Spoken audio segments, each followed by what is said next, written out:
आपका स्वागत करती हूँ न्यूज मोमेंट हिंदी में। आज की खबरों की कुछ सुर्खियाँ। आसनसोल नगर निगम के वार्ड नंबर 59 भट्टा रोड लक्ष्मीपुर स्थित सामुदायिक केंद्र पर एक बार फिर विवाद गहरा गया। निरंजन में दोपहर में चोरों ने क्वार्टर के दरवाजे का ताला तोड़ा। होपफील्ड मार्केट जल्द ही शुरू हो जाएगा और 20 अप्रैल तक पूरी तरह से हस्तांतरित हो जाएगा। पानी की समस्या को लेकर लोगों ने सड़कों पर उतरकर जोरदार प्रदर्शन किया और पार्षद वकील दास पर लापरवाही का आरोप लगाया। कर्फ्यू औरंगजेब समाधि विवाद के बीच नागपुर के कुछ हिस्सों में हिंसा। अन्य खबरों के लिए हमारे साथ बने रहें। Start shipping with e-com delivery. For PIN code franchise courier contact.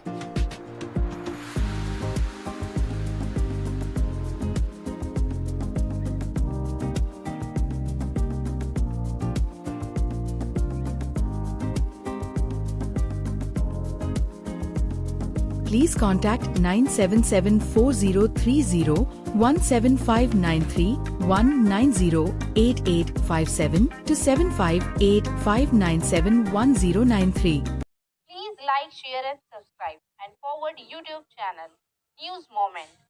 For more details and for advertisement, contact editor 9563 830285.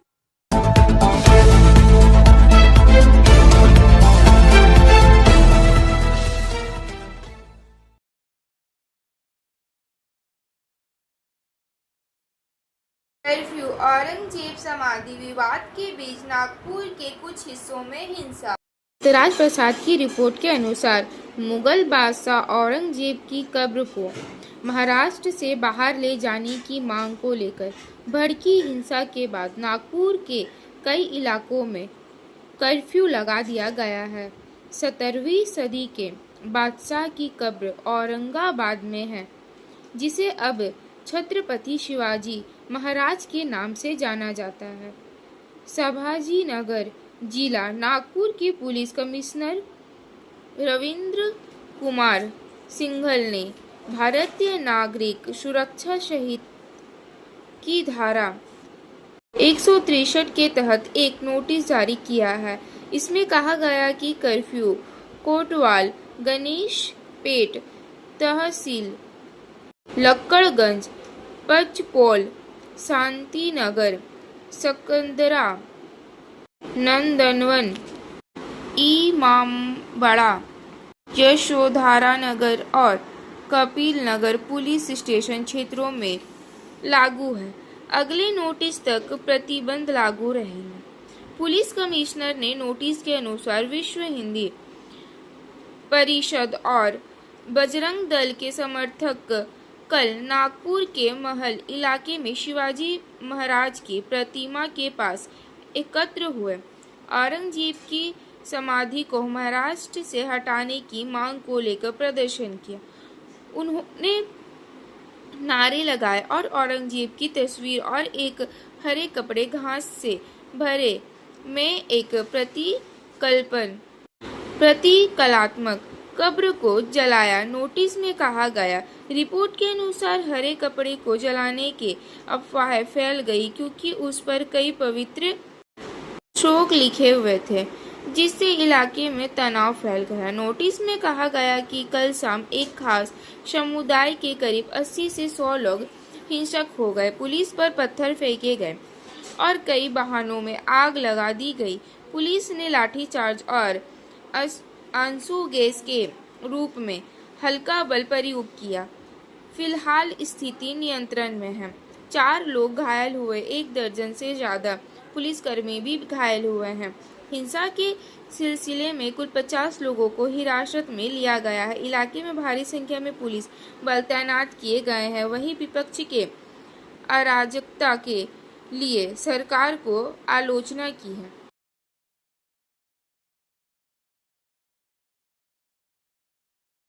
दो लोकप्रिय एक्सप्रेस ट्रेनों में वातानुकूलित कोच बढ़ाकर प्रत्येक यात्रा में अतिरिक्त 80 बर्थ उपलब्ध कराए जाएंगे।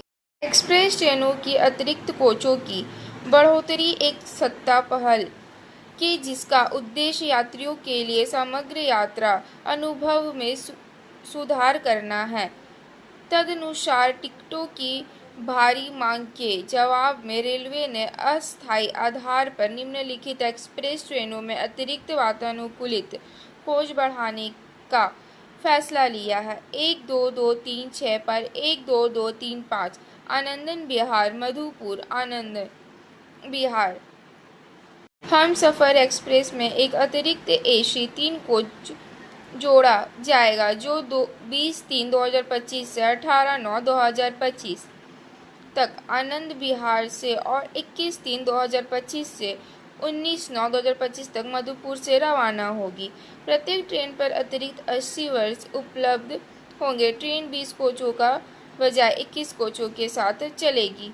22460 पर 22459 आनंद विहार मधुपुर आनंद विहार बाबा बलीनाथ धाम देवघर।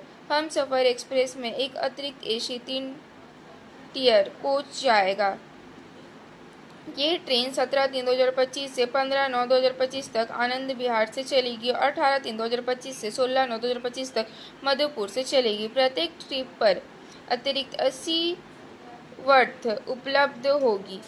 यह ट्रेन 20 कोचों की जगह 21 कोचों के साथ चलेगी।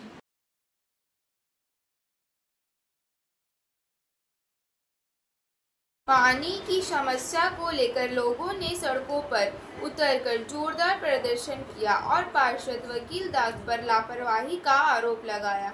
वार्ड नंबर 70 के केंदुआ बाजार और अस्पताल के इलाकों में पिछले 4 महीनों से पेयजल संकट गहराता जा रहा है।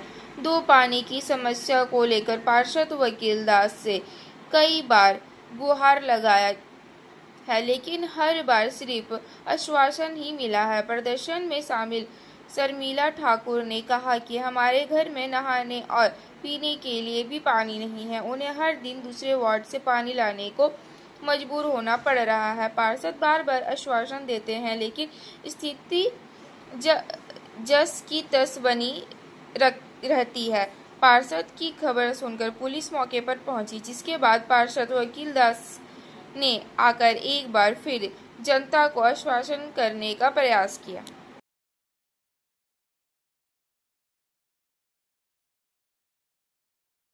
उत्तर मध्य रेलवे पर पुल निर्माण कार्य हेतु ट्रेनों का नियमन। 20-3-2025 से 30-4-2025 तक उत्तर मध्य रेलवे पर कानपुर ब्रिज लेफ्ट बैंड और कानपुर सेंट्रल के बीच ब्रिज नंबर 110 पर मेगा ट्रैफिक और पावर ब्लॉक के कारण ट्रेन चलाने में निम्नलिखित व्यवस्थाएं की गई है। ट्रेनों का डाइवर्जनल 13167 कोलकाता आगरा कैंट साप्ताहिक एक्सप्रेस 20-3-2025 27-3-2025 3-4-2025 10-4-2025 17-4-2025 और को पंडित दीनदयाल उपाध्याय मिर्जापुर प्रयागराज कानपुर सेंट्रल के बजाय पंडित दीनदयाल उपाध्याय मिर्जापुर प्रयागराज कानपुर सेंट्रल के रास्ते चलाया जाएगा। दीनदयाल उपाध्याय मां बेल्हा देवी धाम प्रतापगढ़ लखनऊ कानपुर सेंट्रल वाराणसी मां बेल्हा देवी धाम प्रतापगढ़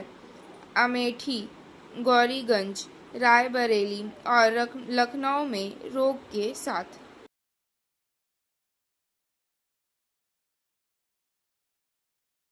होपफील्ड मार्केट जल्द ही शुरू हो जाएगा और 20 अप्रैल तक पूरी तरह से हस्तांतरित हो जाएगा।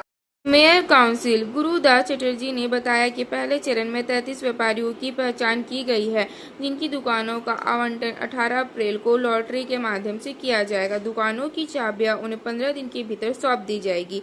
इस पहल से न केवल बाजार सुव्यवस्था होगा, बल्कि आसनसोल को जाम मुक्त बनाने में भी मदद मिलेगी। अधिकारियों ने पुष्टि की कि पहले थोक फल बाजार को स्थानांतरित किया जाएगा, फिर सब्जी और मछली बाजारों को भी नए स्थान पर स्थानांतरित किया जाएगा। इस नए बाजार में व्यापारियों को बेहतर बुनियादी ढांचा और सुविधा मिलेगी, जिससे उनका व्यवसाय अधिक सुचारू और व्यवस्थित तरीके से चल सकेगा।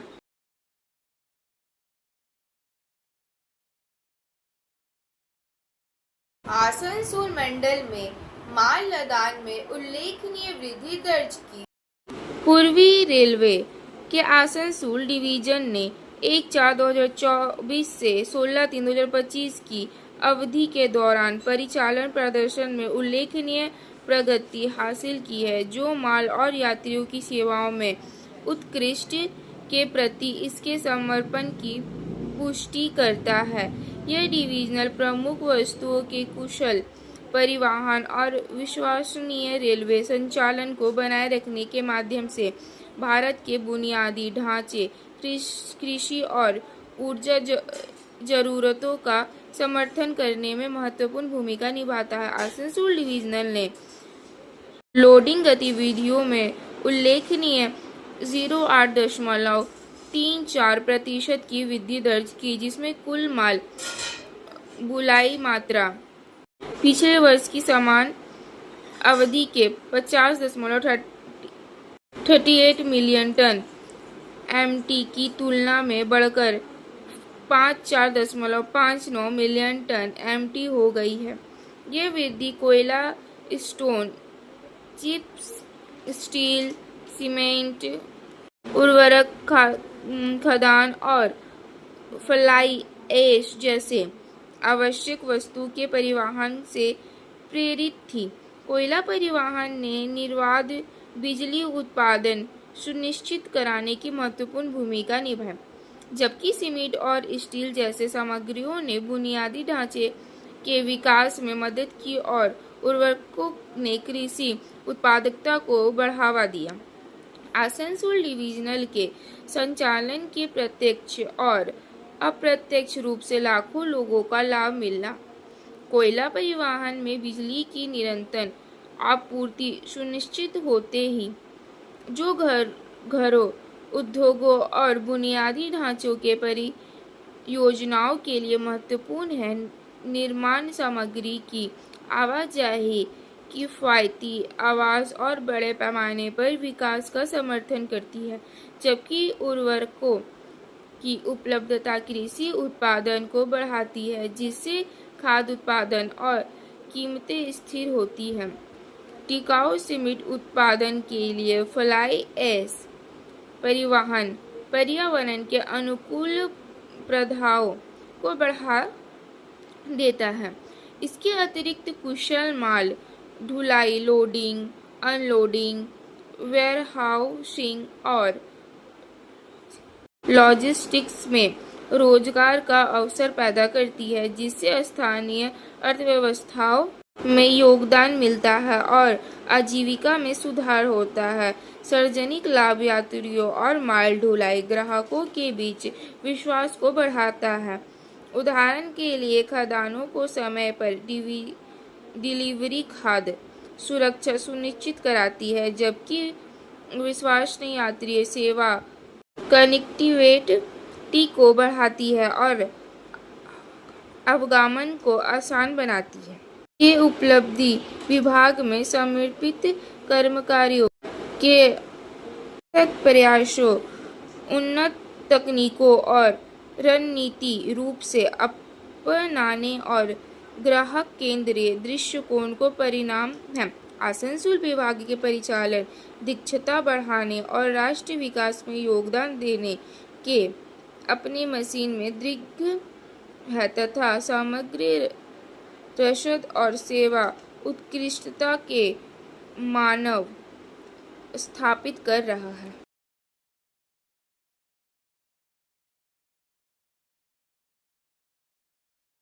पश्चिम बर्धमान जिले में मतदाता सूची को लेकर टीएम कार्यालय में सर्वदलीय बैठक। वसीम खान की रिपोर्ट के अनुसार बंगाल विधानसभा चुनाव 2026 में अब सिर्फ 1 साल का समय बचा है, इसीलिए राज्य की सत्ताधारी और विपक्षी राजनीतिक पार्टियों के साथ साथ चुनाव आयोग और जिला प्रशासन ने भी तैयारियां शुरू कर दी है। सभी दलों में विभिन्न शिकायतें आ रही है। वसीम खान की रिपोर्ट के अनुसार बंगाल ऐसे विधानसभा चुनाव 2026 में अब सिर्फ 1 साल का समय बचा है, इसीलिए राज्य की कार्यालय में विपक्षी राजनीतिक पार्टियों के साथ चुनाव आयोग और जिला मतदाता सूची पर चर्चा की तैयारियां शुरू कर दी है। सभी दलों में विभिन्न शिकायतें आ रही है, खासकर मतदाता सूची को लेकर। मतदाता सूची को पूरी तरह से स्वच्छ और स्थित पश्चिम बर्धमान पारदर्शी बनाने पर जोर दिया। कार्यालय में हैकिंग सर्वदलीय बैठक के लिए जिला प्रशासन को कोई प्रस्ताव दिया है। इस बैठक के बाद पश्चिम बर्धमान के जिला मजिस्ट्रेट एस पॉनबलम ने पत्रकारों को बताया कि पवन पॉल की रिपोर्ट के अनुसार चोरों के एक समूह ने सर्वदलीय बैठक के दरवाजे का ताला तोड़ दिया और चोरी कर ली, जिससे पता चलता है कि चित्तरंजन कितना सुरक्षित है। घटना आज दोपहर 12:30 से 1 बजे के बीच सुझाव मांगे गए हैं कि उन्होंने यह भी कहा है कि कर्तव्य है कि यह घटना चित्तरंजन के सीम प्रकाशन के जुरल बाद क्षेत्र के 50वीं 50वीं स्ट्रीट स्थित हो गई है BR विचित्र सिंह के उन पर चर्चा घर की पर गई। घटी।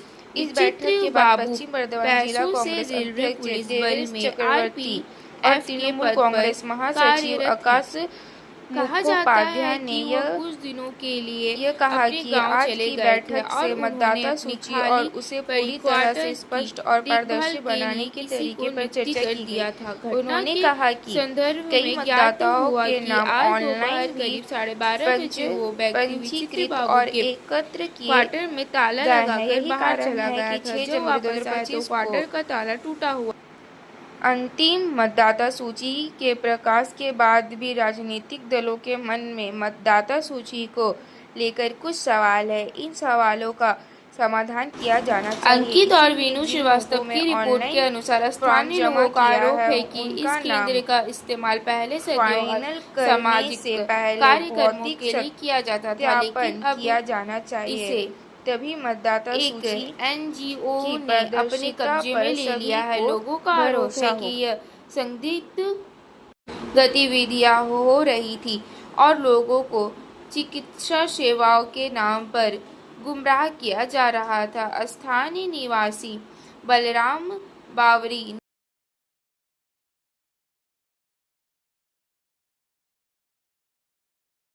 चित्तरंजन में दोपहर में चोरों ने क्वार्टर के दरवाजे का ताला तोड़ा। पवन पॉल की रिपोर्ट के अनुसार चोरों के एक समूह ने क्वार्टर के दरवाजे का ताला तोड़ दिया और चोरी कर ली, जिससे पता चलता है कि चित्तरंजन कितना सुरक्षित है। घटना आज दोपहर 12:30 से 1 बजे के बीच हुई। बताया जा रहा है कि कर्तव्य है कि यह घटना चित्तरंजन के सीम जुरल क्षेत्र के 50वीं स्ट्रीट स्थित BR विचित्र सिंह के घर पर घटी। विचित्र बाबू पैसों से रेलवे पुलिस बल में RPF के पद पर कार्यरत है। कहा जाता है कि वह कुछ दिनों के लिए अपने गांव चले गए थे और उन्होंने अपनी खाली पड़ी क्वार्टर की देखभाल के लिए किसी को नियुक्ति कर दिया था। घटना के संदर्भ में ज्ञात हुआ कि आज दोपहर करीब 12:30 बजे वो मैं है व्यक्ति मोमेंट बाबू के SMS का। क्वार्टर में ताला लगाकर बाहर चला गया था। जब वापस आया तो क्वार्टर का ताला टूटा हुआ पाया। चोरों का एक समूह अंदर घुसा और सब कुछ कृपया चोरा ले हमारे गया। चैनल को लाइक, चूंकि शेयर और विचित्र सब्सक्राइब बाबू करें और अकेले रहते विज्ञापनों थे और अन्य फिर पन्नों भी के वो लिए कुछ संपर्क खास करें। नहीं था। 9563 उपस्थित लोगों ने मुंह से सुना गया कि 83 और अलमारी में लगभग 15,000 रुपए थे। 1803 पर।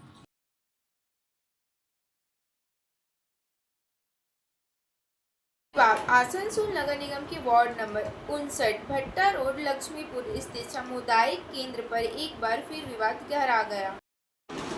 अंकित और वीनू श्रीवास्तव की रिपोर्ट के अनुसार स्थानीय लोगों का आरोप है कि इस केंद्र का इस्तेमाल पहले सदियों और सामाजिक कार्यक्रमों के लिए किया जाता था, लेकिन अब इसे एक एनजीओ ने अपने कब्जे में ले लिया है। लोगों का आरोप है कि यह संदिग्ध गतिविधियां हो रही थी और लोगों को चिकित्सा सेवाओं के नाम पर गुमराह किया जा रहा था। स्थानीय निवासी बलराम बावरी ने बताया कि वो लंबे समय से इस सामुदायिक केंद्र को जनता के लिए फिर से खोलने की मांग कर रहे हैं। लोगों का कहना है कि यह केंद्र जनता के लिए बनाया गया था, लेकिन अब यहाँ क्या गतिविधियां हो रही है इसकी कोई जानकारी नहीं है। आज सैकड़ों स्थानीय लोगों ने नगर निगम महापौर विधान उपाध्याय से मुलाकात की और ज्ञापन सौंपा। उनकी मांग है कि इसकी चाबियां ग्रामीणों को दी जाए ताकि इसका उपयोग फिर से सामाजिक और सांस्कृतिक कार्यों के लिए किया जा सके। महापौर विधान उपाध्याय ने जनता को आश्वासन दिया कि विवाद का जल्द समाधान कर दिया जाएगा और चाबियां स्थानीय लोगों को दे दी जाएगी।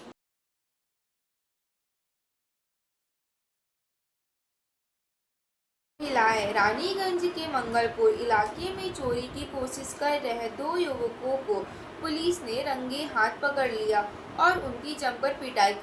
पवन शर्मा की रिपोर्ट के अनुसार शाम के समय 2 युवक संदिग्ध अवस्था में इलाके में घूम रहे थे। मौका पाकर उन्होंने एक महिला का मोबाइल फोन छीनने की कोशिश की, लेकिन महिला ने समझदारी दिखाई।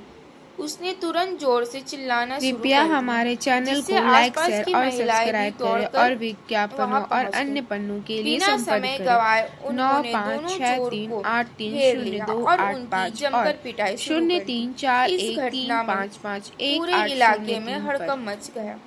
स्थानीय लोगों भी वहां जमा हो गए और आरोपियों के खिलाफ अपना गुस्सा जाहिर किया। सूचना मिलते ही पुलिस तुरंत मौके पर पहुंची और दोनों युवकों को गिरफ्तार कर थाने ले गई। समय है मोमेंट के एसएमएस का। आसमान में रोमांच आपका इंतजार कर रहा है। अपने सपनों को उड़ान भरने दीजिए। कृपया हमारे चैनल को लाइक, शेयर और सब्सक्राइब करें और विज्ञापनों और अन्य पन्नों के लिए संपर्क करें 9 5 6 3 8 3 0 2 8 5 और 0 3 4 1 3 5 5 1 8 0 3 पर।